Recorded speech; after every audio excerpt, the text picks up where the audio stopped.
Señor, recibe de tu siervo esta humilde alabanza que cantó para ti.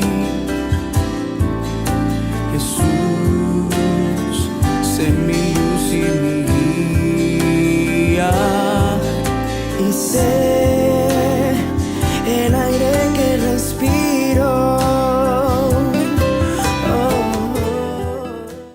Muy buenos días, amados hermanos. Estamos ya miércoles 21 de septiembre y vamos a tener lectura del devocional. Y qué bueno es Dios, quien cada día también nos levanta por su gracia y por su misericordia. Entreguemos este tiempo a Dios. Te alabamos, Señor, y te damos gracias por este tiempo. Gracias por tu palabra, porque cada día, Señor, ministras nuestros corazones, vas renovando nuestras mentes, Señor. Y Dios Todopoderoso, queremos en todo tiempo ser guiados, Señor, por ti. Gracias te damos en el nombre de tu amado Hijo Jesús. Amén. Bueno, el día de hoy el devocional está en el libro de Génesis, capítulo 26, versos 12 al 22. Y el título del devocional es Prosperidad y Engrandecimiento. Estamos leyendo nuestro tiempo con Dios. Tenemos el privilegio de poder leer la Biblia de una forma sistemática y poder tener grandes enseñanzas que van guardadas en nuestro corazón para que nosotros lo podamos aplicar en nuestra vida diaria. Vamos a dar lectura.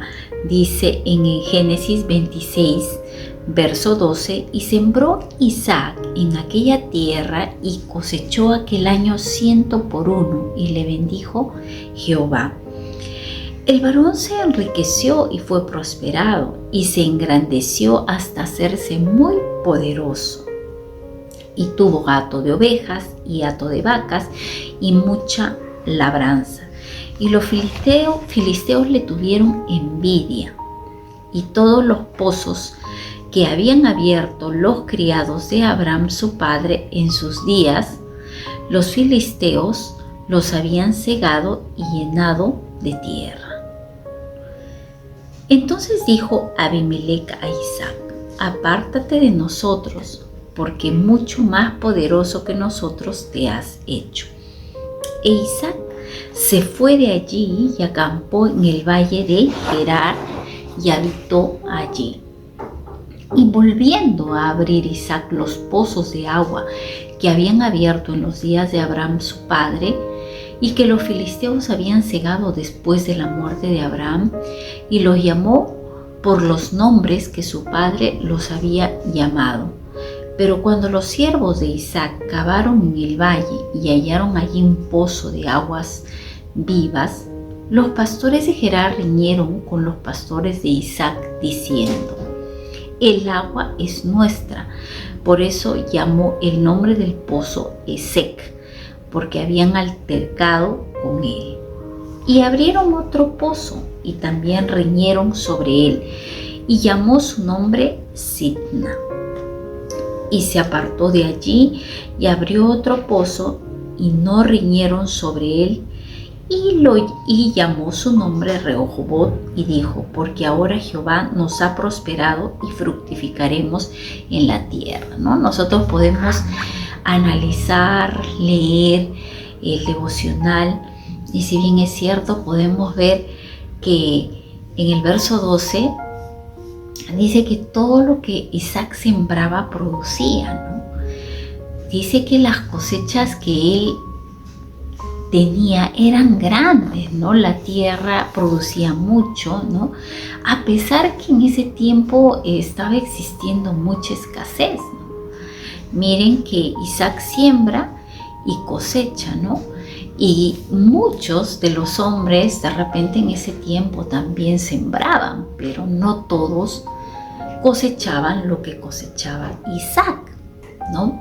Y nosotros podemos ver por qué todo lo que Isaac sembraba cosechaba, porque Dios había hecho una promesa con Isaac pero primero la había hecho con su padre Abraham. Y como Dios es un Dios de generaciones, ¿no? Ese pacto que hizo con Abraham, nosotros lo vemos reflejado en su hijo Isaac, porque Dios le dijo que de cierto lo iba a bendecir. Pero ¿por qué Dios lo bendijo a Isaac, ¿no? Porque Isaac, si bien es cierto, por la hambruna que estaba pasando en ese tiempo, Israel y todos los sitios aledaños a Israel, él tenía que bajar a Egipto, ¿no? Pero Dios le dice que se quede en Gerar, que se quede como forastero, ¿no?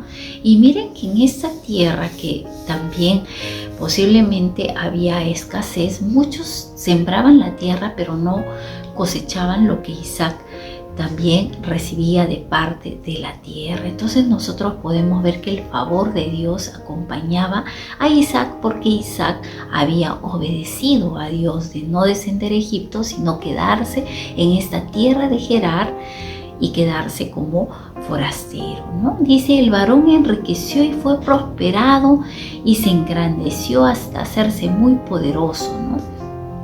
Podemos nosotros ver que en este tiempo la bendición, si nosotros analizamos, no depende muchas veces de la situación económica, ¿no?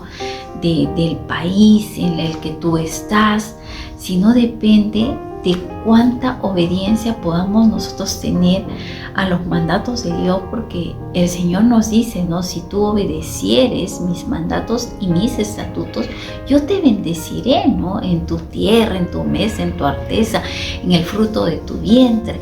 Y en todo nos habla de una serie de bendiciones, pero nos pone, ¿no? De condición de que tenemos que ser obedientes, ¿no? Es por eso que dice que la obediencia trae bendición, ¿no? Y aquí podemos ver que en medio de una sequía, en medio de una escasez, en medio de una hambruna, Isaac, ¿no?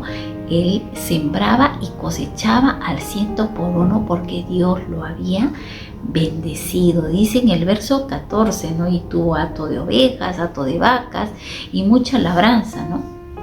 Pero ¿qué es lo que sucede, ¿no? Todo este engrandecimiento, ¿no? Todas estas añadiduras que Isaac tenía, porque algo que nos dice Dios también es que si buscas mi reino y mi justicia, todo lo demás vendrá por añadidura, ¿no? Y podemos ver que miren riquezas en su tierra, en la siembra, ¿no? También tenía riquezas en su ganado, ¿no? En muchas cosas, ¿no? Y las bendiciones lo seguían, lo perseguían y lo alcanzaban. En contraparte, ¿qué era lo que pasaba con los filisteos, ¿no? Que estaban habitando en esta tierra de Gerar? Le comenzaron a tener envidia, ¿no? ¿Y por qué? Porque decían: ¿cómo este extranjero que no es de este lugar es prosperado? Todo lo que emprende le va bien, ¿no? Entonces, ¿qué es lo que hizo Abraham, ¿no? Y aquí nosotros vamos a calificar también las características que tenía Abraham. Dice: cuando tenían envidia, cómo él reaccionaba frente a esta situación, ¿no? En el verso 15 dice: y todos los pozos que habían abierto los criados de Abraham, su padre, en sus días, los filisteos lo habían cegado y llenado de tierra. Miren a tal magnitud de lo que puede llegar la envidia, ¿no? Si bien es cierto, en ese tiempo los pozos de agua eran señales de provisión, también para darles el agua a los animales, a las mismas personas, a las familias, ¿no?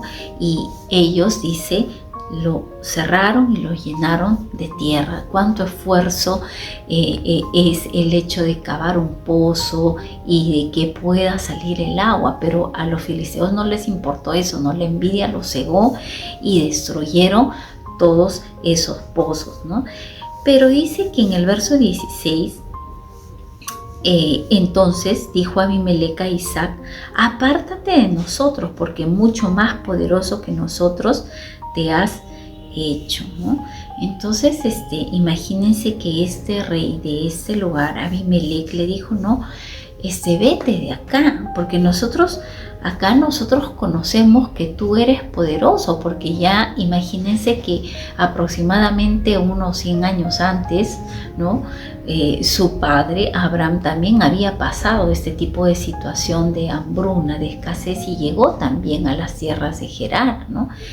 Y él también, Gerar, ¿no? En Gerar lo habían conocido a Abraham, que había pasado por ese tiempo como un hombre poderoso, como que Dios lo había enriquecido y que el favor de Dios estaba con él, ¿no? Y es por eso que aquí también Abimelech reconoce a Isaac que es un hombre poderoso. Imagínense, en una nación extranjera volverse poderoso. Y podemos ver que la herencia se transmite de generación en generación, y podemos ver que todo lo que Abraham era también había transmitido a Isaac, ¿no? El poder hacer bien los negocios, el poder labrar la tierra, el poder trabajarla, el poder ser un hombre esforzado y valiente. Hemos visto el día de ayer en el devocional, también hubieron cosas negativas como el temor, el hecho de que había expuesto también a su esposa y había mentido, ¿no? Y en este tiempo Dios nos lleva también a analizarnos como padres las cosas positivas que podemos influenciar en la vida de nuestros hijos, y también las cosas negativas muchas veces que no queremos transmitirles, pero se las transmitimos a nuestros hijos, ¿no? Y nos sirve para nosotros poder analizarnos y decirnos, ¿no?, cómo reaccionamos frente a una situación de crisis, ¿no? Si bien es cierto, Abraham le había transmitido también ciertos temores a Isaac, porque Isaac tuvo miedo de llegar a un lugar extraño y expuso a su esposa también, ¿no? Y cuánto nosotros podemos transmitir en este tiempo a nuestros hijos, ¿no? Podamos transmitir esa seguridad, podamos transmitirles también esa fe, esa confianza de que Dios, en medio de toda situación, Él nos ayuda, Él nos sostiene, ¿no? No somos padres perfectos, pero sabemos que el pacto de Dios es eterno, es sempiterno y por 1000 generaciones. Y aquí podemos ver, miren, que la bondad de Dios, ¿no? Cómo es que Dios permite que Isaac sea conocido también como ese hijo poderoso en estos días, ¿no? Y dice en el verso 17, Isaac se fue de allí y acampó en el valle de Gerar y habitó allí, ¿no? Lo que vemos a Isaac es una actitud bastante pacífica, ¿no? Bastante pacífica. No se ve aquí que Isaac era contencioso, que era vengativo, ¿no? Vemos en el verso 18, y volvió a abrir Isaac los pozos de agua que habían abierto en los días de Abraham su padre, y que los filisteos habían cegado después de la muerte de Abraham, y los llamó por nombres que su padre los había llamado, ¿no? Miren que se va repitiendo la historia, y aquí podemos ver que Isaac no sabía que el favor de Dios lo acompañaba, sabía que la presencia de Dios estaba con él, sabía que Dios le había dicho que lo iba a bendecir, y él tomó esa palabra, ¿no? Le cerraban la puerta, le cerraban un pozo y él se iba a otro lado, ¿no? Dejaba todo en manos del Señor, dejaba los asuntos en manos del Señor, ¿no? ¿Cuál es tu actitud frente a la adversidad? Sabemos que nosotros somos hijos de Dios, ¿no? Y muchas veces podemos encontrar cierto tipo de injusticias o cosas que nos puedan hacer en muchos lugares, ¿no? Pero ¿saben qué? Y cerrada la puerta, oremos a nuestro Padre que esté en silencio, y Él nos recompensará en público. No hay nada más hermoso que echar nuestras cargas, nuestras ansiedades, nuestras frustraciones. Si nos hemos sentido muy mal por alguna situación, alguna injusticia que nos han hecho, entonces entreguemos eso al Señor, porque Él nos dice: echa tu carga sobre mí, que yo tengo cuidado de vosotros. Miren, aquí Isaac no se volvió amargado, no se volvió contencioso, ¿no? Porque algo que también nos enseña Dios es que en lo posible estar en paz, ¿no?, con los demás. Y Isaac era bastante humilde, porque él sabía que estaba en una nación extranjera y sabía de que muchos de ellos también podían atacarlo, y él sabía que su confianza estaba en Dios y que Dios era su proveedor. Se cerraba un pozo y él abría otro. Era un hombre trabajador, ¿no? Porque el hecho solamente de cavar un pozo demandaba esfuerzo. Él tenía personas que lo ayudaban, porque tenía hombres, porque su riqueza, ¿no?, se veía en los campos que cultivaba, en las personas que tenía también a su cargo, en cuanto a lo que era su ganado. Entonces era un hombre poderoso y que Dios lo había enriquecido, ¿no? Pero dice, cuando los siervos de Isaac cavaron en el valle y hallaron allí un pozo de aguas vivas. Miren, encontraron agua casi cerca a un desierto, ¿no? ¿Y quién puede encontrar agua en un desierto? Solamente los hijos de Dios, aquellos que podemos caminar con la providencia de Dios, ¿no? Aún podamos estar en un desierto, pero en esos desiertos son tan especiales porque Dios habla a nuestro corazón, y podemos nosotros creer que Dios sacia nuestras sequías, que el Señor habla a nuestros corazones, y que el Señor, aún en medio de ese desierto, tiene un manantial, ¿no? Tiene un propósito y tiene algo muy bonito que entregarnos, así como lo hizo en Isaac, ¿no? Que encontraron esa agua en el desierto, y no fue un pozo, imagínense, ¿no? Un pozo que es un agua estanjada, que si bien es cierto puede correr el agua por el subterráneo, pero no de manera como lo es un manantial. Ahora un manantial tiene esa agua viva, ¿no? Imagínense que Dios pudo hacer eso. Y luego dice, los pastores de Gerar riñeron con los pastores de Isaac. El agua es nuestra, por eso llamó el nombre del pozo Esek, ¿no? Porque habían altercado con él, y dice que el significado de Esek es pleito, ¿no? ¿Y por qué? Porque se habían generado problemas entre los hombres de Isaac y entre los hombres de ese pueblo, ¿no? Hubo este altercado, y siempre creo yo que nosotros vamos a estar expuestos a este tipo de situaciones, porque a veces hay personas que no les gusta lo que hacemos, hay personas que sienten envidia por una y otra cosa, hay personas que no están contentos con uno. Entonces, pero la actitud pacifista es algo muy importante, ¿no? Isaac, bueno, pone el nombre en ese pozo pleito porque sabía que ahí habían problemas. Hoy en día hasta tenemos problemas de repente en el edificio, en el condominio, en la casa, con los vecinos, ¿no? Entonces a veces por el volumen, por muchas cosas, ¿no? Pero ¿cuál es tu conducta, no? ¿Cómo es tu comportamiento frente a este tipo de situaciones, ¿no? Entonces dice, luego abrieron otro pozo y también riñeron sobre él, y llamó su nombre Sitna, ¿no? Que significa Sitna en enemistad, ¿no? Y aquí también podemos ver que, miren, en todos los pozos que le cerraban a Isaac no reclamaba mucho y no indisponía, no se molestaba, ¿no? Simplemente iba y abría otro pozo, y Dios lo seguía bendiciendo a Isaac, ¿no? Y finalmente dice, se apartó de ahí y abrió otro pozo, y no riñeron sobre él, y llamó su nombre a Rehobot, y dijo, porque ahora Jehová nos ha prosperado y fructificaremos en la tierra, ¿no? Rehobot significa, ¿no?, lugares libres, espacios libres donde todos podían ir, acudir y sacar agua sin ningún problema, ¿no?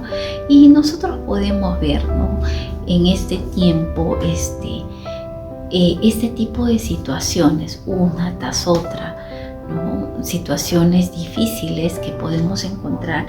¿Qué hacen nosotros, ¿no? Nos acerca más a Dios. Yo puedo ver en todo este capítulo muchas adversidades, ¿no?, en la vida de Isaac, ¿no? El hecho de la hambruna, el hecho de caminar, de estar en una tierra que no era su nación, ¿no? Pero a pesar de todo eso, cómo Dios lo bendecía, cómo Dios lo había hecho fuerte a Isaac, y cómo el favor de Dios lo acompañaba. Y nosotros en este tiempo también tenemos que tener la confianza que si nosotros sembramos, también el que siembra, ¿no?, recibirá esa cosecha, ¿no? Los que sembraron con lágrimas, dice, con regocijo cosecharán. Aferrémonos a esa confianza que tenemos en Dios, que Él nos ha bendecido y que va a bendecir también nuestras generaciones, ¿no? Hoy tenemos que darle gracias a Dios, aún por los problemas que podamos tener, aún por las situaciones difíciles que puedan estar pasando en nuestra familia, que podamos estar pasando en el trabajo, que podamos estar pasando de repente en el lugar donde estamos viviendo como nación, ¿no? ¿Y qué oportunidad tengo yo en medio de este tiempo de poder confiar en Dios, de poder seguir trabajando, esforzándome, ¿no? ¿Para qué? Para que yo pueda en este tiempo también disfrutar de cada una de las promesas que Dios tiene para nuestras vidas, ¿no? Y de verdad que vemos tantas riquezas, tierras, ganados, personas, pero hoy en día, ¿no? Nosotros que de repente podemos decir, yo no tengo tierras que dejar, tantas herencias como se habla en ese tiempo, pero ¿saben cuál es nuestra mejor herencia para nosotros que tenemos a Cristo? Desde el primer momento que hemos recibido a Jesús como nuestro Señor y Salvador, somos herederos y coherederos en Cristo de todas las promesas de Dios. Busca el reino de Dios y su justicia y todo lo demás vendrá por añadidura. Te alabamos, Señor, y te damos gracias en esta mañana. Señor, vamos a comenzar nuestras labores, bendito Dios. Necesitamos que tú nos guíes, necesitamos mucha sabiduría, Señor. Y en medio de toda crisis que podamos tener en casa, en nuestra nación, Señor, en nuestro trabajo, en todo lugar tú conoces, Señor, todo lo que pasamos, Dios. Trae paz a nuestros corazones, ayúdanos a poner nuestra mirada no en los problemas, no en las circunstancias, sino poner nuestra mirada en ti, mi Jesús, el autor y el consumador de nuestra fe. Aun cuando las puertas se nos cierren, Señor, queremos, Señor, tener esas fuerzas de búfalo, Señor. Dios, los que esperamos en ti, Señor, no nos cansaremos, no nos fatigaremos, nuevas fuerzas tendremos. Ayúdanos, Señor, a seguir conquistando, Señor, cada promesa que tú nos has dado y también a poder dejar un legado de bendición para nuestros hijos y los hijos de nuestros hijos. Gracias, mi Dios, en el nombre de tu amado Hijo Jesús. Amén. Dios los bendiga, amados hermanos. Señor, recibe de tu siervo esta humilde alabanza que cantó para ti.